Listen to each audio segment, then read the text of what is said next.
alarm system.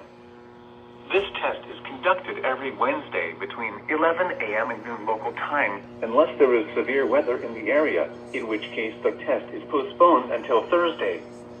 Again, this is only a test. There is no severe weather in the area at this time.